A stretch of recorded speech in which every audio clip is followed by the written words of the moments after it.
Look at this beautiful table my friend set up to make, and she made My goodness. lunch. Isn't that nice? Yeah. It's a keto. I think it's a keto lunch. Oh, it's yeah, that's fine. And you know what? Even if it's not, it would be fine. So while I was at my friend's house, Danny ate all of their dog's dog food, and they make their dog food homemade. So now I'm making it homemade also. And this is white rice with pumpkin. Pumpkin is so good for their skin, and some peas and carrots. I will also give her some meat in the future, like for the evening meal, or chicken or ground meat. But I did put ground meat in the evening. But right now, this is just the pumpkin, the rice, and the peas and carrots. And she's liking it very much. And I'm hoping that that's going to solve some of her itching problems, which I read about it online, and it says it helps their skin and stops them from itching. And that pumpkin is also very good for their stomach. Okay, new subject. iPhone photo streaming. Do you have an iPhone? Do you use photo streaming? Check and see. Are you saving your photos to the iCloud? 5 more days, approximately. As of July 26th, Apple is shutting off my photo stream. So what does this mean? This means that if you take your photos with your phone and they're in your phone photos under My Recent Photos, okay, but you want to look at them on your Mac, and you go to your Mac and there's your photos in your photo stream, they are not permanently on your Mac. They are only permanently on your iPhone. So if you wanted them to be permanently on your Mac, you have to actually download them into your photos. So what does that mean? Well, I have 200 gigabytes on that I do pay for it, $2.99 a month. Okay, but I only have used 100 gigabytes, and that is all contacts and addresses and my calendar and just a few other things. If I have a shared folder that I might want to share with somebody in another state for some reason and send some photos to, that's what's in that folder. So imagine if you start storing all your photographs and your videos, especially if you're a YouTube creator, you're going to be paying that $9.99. Yeah, the $9.99 a month, and then only be able to access those items if you have internet service. So basically, you're going to pay $120 a year, and for the cloud, and only be able to get it with internet service. But if you download your stuff onto an external hard drive, this is the one I like to use.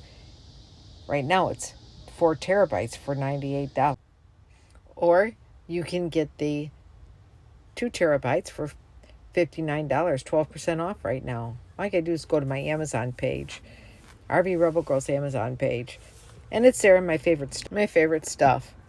I'm not a big pusher on Amazon, but I like to share the things that I like best. So if you want to save yourself a couple of bucks a year, and you don't want to be giving it away, but just think about, to the iCloud, to Apple, if you're an iPhone or a Mac user, that's the way to go, is to put all your photos on your external hard drive and all your videos. So if you save your raw footage, or even if you just save copies of your videos and your thumbnails and that, if you're a creator, this is a way that you have access to them all the time, regardless of whether you have internet or if you're in a bad spot. I have Starlink, but there's even days that I, am maybe in a foresty area and you can't see the forest for the trees. You can't get the internet for the trees. You can't get satellite for the trees. It happens. It's not always a perfect internet world. Or you don't have the power to plug in your Starlink. So that's why I carry, a MiFi, a Verizon MiFi jetpack, and my Starlink. It works for me, and I hope it works for you. I really like that particular external hard drive that I showed you. The one I have, the 2 terabyte ones, because they're really sturdy and durable as far as, if you drop it or something like that. And what I've been told, I don't have a microwave in my camper, but I've been told that the best place to keep those things in case, we have some kind of a nuclear issue is in your microwave, and it'll save your data. So, I have a microwave, stored in my storage shed, but a lot of good it's going to do me. I need to bring those hard drives with me, right? But for that price that it's on sale right now, that 12% off, you could buy 2 of those external hard drives and still save money and not pay it to Apple on the iCloud. Get your 2 terabytes with and you've got 2 of them. So you have a backup, and you have the one that you put your photos on, and you have a backup to that one.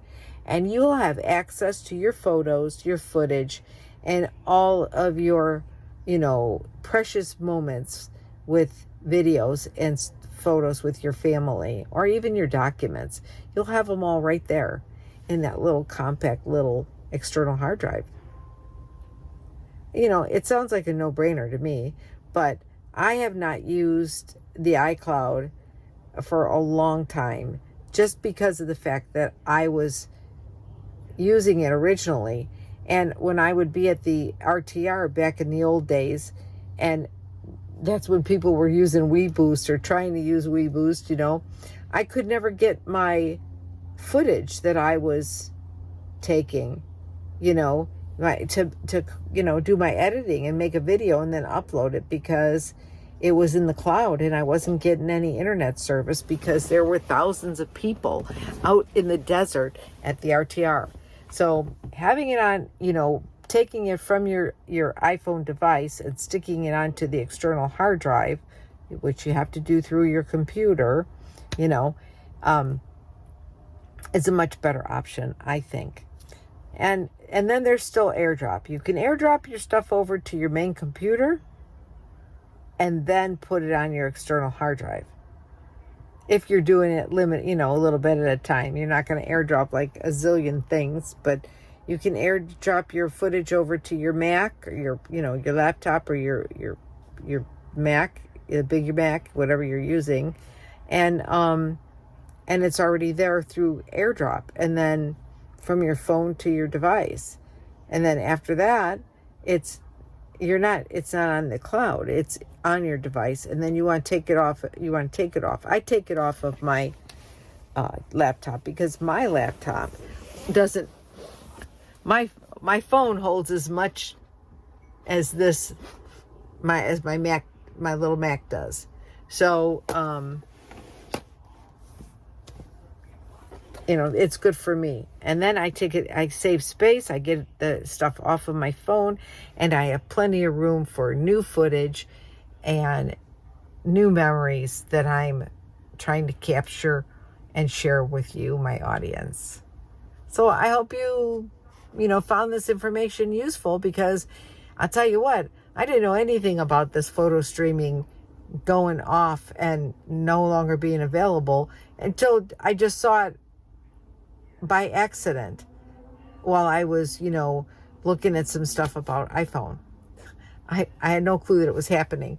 But fortunately for me, I stopped using iCloud a few years ago, and I do use Google Photos, which I get so much for free. And then I just go through there and I make sure that, and get rid of what I don't need anymore, and then take and put that on my, I transfer it onto my external hard drive as well. And I don't pay any extra for Google Photo. But I do pay the $2.99 a month, $2.99 a month, because I want to have my contacts and my calendars and everything like that on the cloud, just to, so that in case I were to, need to access that from my laptop or from my phone, it is just more convenient. And if I get a new phone, it just automatically transfers over. So I hope you found that useful, and thanks for watching. Don't forget, please subscribe, smash the bell, If you're not already a subscriber, I'd appreciate it. And also, if you can, share my channel. It really helps a lot. Right now, I mean, I don't push the Amazon store, and I never have. I don't push Patreon, but if you'd like to be a Patreon, I would love for you to be a Patreon. It's not something that I really feel comfortable about doing. But if you watch my videos and you share my videos, all the views that I get is what helps me earn a little bit of money. It's not much. Some months I don't get a check at all, but it does help me sometimes pay for my Starlink that I have, which has gone up in price since I originally purchased it. I do appreciate your loyal viewership and your loyalty to my channel. Thanks so much for watching, and I hope you have a really great weekend.